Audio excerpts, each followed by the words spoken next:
folks with nothing better to do, this is your boy Xilla Valentine, Blogzilla here with my man Nick Grant.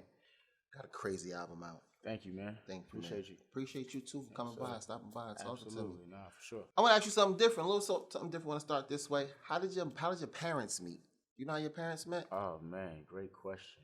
My aunt had a boyfriend at the time, and you know how it go. They hook him up.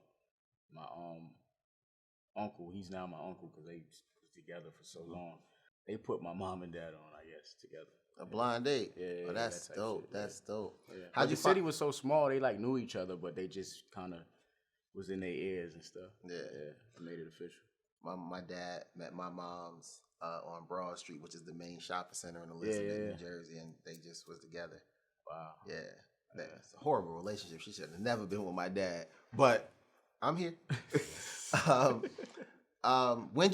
did they tell you that story? How'd you say, hey, mom, how'd you meet dad? I didn't even ask her. She told me. She Oh. just having conversation one day, and randomly she just told me that. Yeah. What's the best Christmas present you ever got?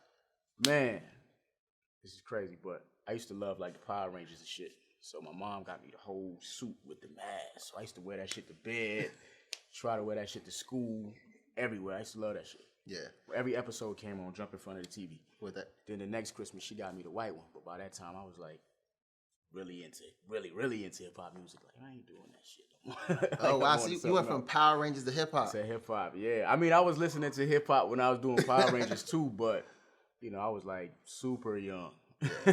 I had to be like 5 years old. What was the first album you picked up that sort of got you sort of hooked onto it? You remember? Man, the Biggie Ready to Die album was the first, record I heard that made me want to rap. But the first album that I got and really appreciated, the first two albums that I bought with my own money were Aquemini and Jay-Z's Blueprint. Wow. Yeah. They both came on the same day. You did? Yeah. Wow. Blueprint dropped September 11th. September 11th. Yeah. See, some people remember September 11th for when the towers fell. I know that one for a fact. I remember because yeah. the Blueprint album dropped. It was like, this is crazy. He went platinum on the National Disaster. Yeah, those albums was like, what, 3 years apart? Because they always came out. They always came out like on the same time. I was like, they always going head to head. I ain't like that because I could only buy one album. Right. So I would always buy a Jay-Z album. Yeah. But Aquemini was 98. I remember that. My first album, not that you asked, was What's your first album? Ready to Die. That was the first album I purchased. Wow. Ready to Die was the first album I purchased. Actually, I'm lying. The first, I bought a record. It was MC Hammer. You Can't Touch This. It was the record. Then I went back. And got Biggie and Craig Mack's album. Yeah. That was crazy. Yeah. You Can't Touch MC This. Hammer. So you fall in love with the music, and you write in the rap. Where's your mind say that? What made you say, I'm gonna try this? What's my first rap? I wrote my first rhyme just based on a bet. That's how I got into rap, like writing raps. But I was already introduced to hip hop and some of the greatest MCs. I already knew I loved it, and I knew who, the different artists that I liked. Whether it was LL Cool J, just different people that I really loved and respected already.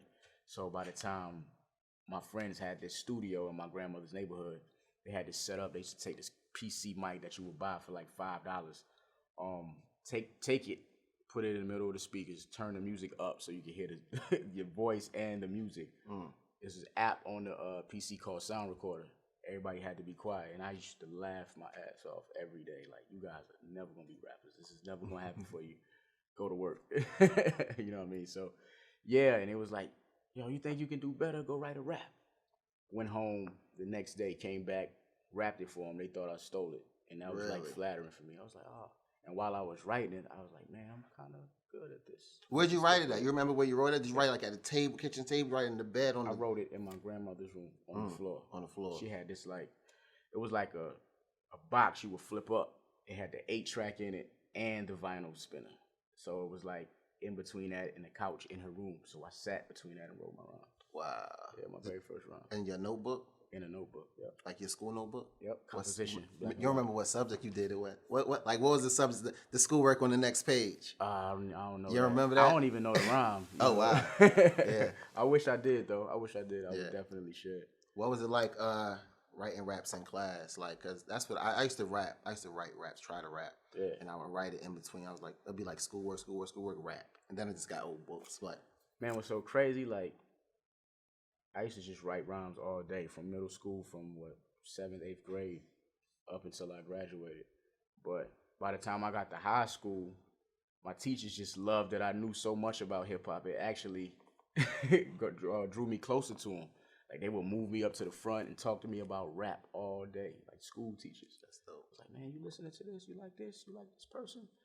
And I remember I said a Lauryn Hill line, and I had like I had a bad. I would never say this teacher's name, but I had like a bad grade in class because all I did was wrote raps. And I said this line, got cool with the teacher, and miraculously I passed the class. That's what's up. The lyrics helped you get smarter. Another thing too, somebody told me to drop out. Another teacher told me to drop out. And like, what are you doing here? Go chase music. Oh wow. Yeah, that's cool. I went to school on the west side of Atlanta though. Oh yeah, that's what happened on the west side of Atlanta.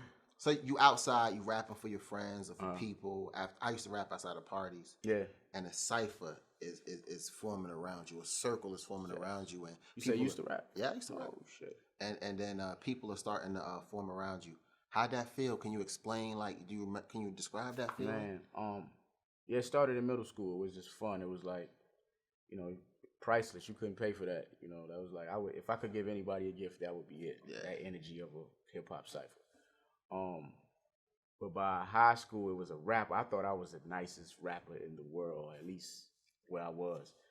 And it was this rapper. His name was Mon. He was like one of the greatest people I ever met in my life. He was like, he had like a Tupac energy about him. Just very aggressive but cool as hell. Like all about his people. And if it ain't about what I'm doing and what my people doing at a young age, though, I can only imagine what he would be right now. He passed away, but he was like the reason why I lost my first rap battle, and I was like, man, I thought it was devastating. You know how it is when you lose, you go home like, man, I ain't doing this ever again. So we battled. He said a dope line. It was like a very popular thing going around the school, and he tied it into his rap, and everybody went crazy. I didn't even get a chance to even go to say my verse. It was that crazy. So came back. We battled again. I won that time though. Okay. I won that time. Then like 2 months later, he got shot. Oh, damn. But he was like, yeah, one of the greatest people. I used to go to the studio all the time. I used to hang out, school, kick it, cut class, all kind of stuff. Yeah. Growing up, you realize, like, that's the rap though. It's so many like people with talent. Yeah. And they just don't make it. Yeah. They just don't make it. And it's sad. And it's like, damn, like you putting in all this effort into a job, like it used to into school work, all this stuff, but your talent should just be they just let it go to waste. I got a friend who's so dope. This nigga got a line that said, "I throw your ass in the yesterday and catch you tomorrow." And I'm like, damn. And this nigga works at like Best Buy. I'm like, what are you doing? Like, what are you doing? It's some of the talented people. Like the nigga who make your Chipotle probably fire. Yeah. And just don't nobody know. That's true. I was the nigga washing the car. That was dope. Wow. You used to wash cars? Car detailing. Well, I used to live on top of a car wash. Wow. Not that that's the same thing, but yeah. We should battle? Let's go. I got a verse for you. I'll go first, son. I'll go first. When it comes to a battle, I eat MCs. So Nick, you not a thug, you Mickey D's. A number 2 supersize, I shoot through guys. That's all I remember. I'm gonna do like Jay. Bars. Like that. Small time. Nah, we can't clear that. I ain't gonna show nobody. That beep right there, I just destroyed him in rap battle. Destroyed him. It's like, nah. I want to thank you very much. Yo, before we go, I do Return to the Cool. Yeah. That shit dope. The album cover nice. It reminds me of records, like the old records in the basement that you go into the old studios and you go. My man Naturel did that. He's dope. Naturel, super dope. Yeah. He did the artwork. That was like special because it was like his first time doing like album art and my first album. So. It's something we both could remember. I thought that was dope. But yeah, the Return of the Cool album is out now. I use the term "is cool" to describe what I feel like hip hop should be now. I feel like we just live in a time where it's about substance abuse than actually having substance in your music. So, and it's cool. Like certain things is cool. Like I'm not against none of that. I don't want nobody to ever take offense or get confuse anything that I'm saying, but for me, it's just like when that overpowers the culture, that's when we lose grip of it. You know? Yeah, so, absolutely. I feel you. Went from selling drugs to using drugs in our raps, but I want everybody to get it. It's a dope album. Everyone's showing it love. I want to thank you. now. I want to thank you guys for stopping by and chatting with me. Nah, thank you for having me, man. I appreciate you. Thank you, man. Thank you. Great interview. Thank you.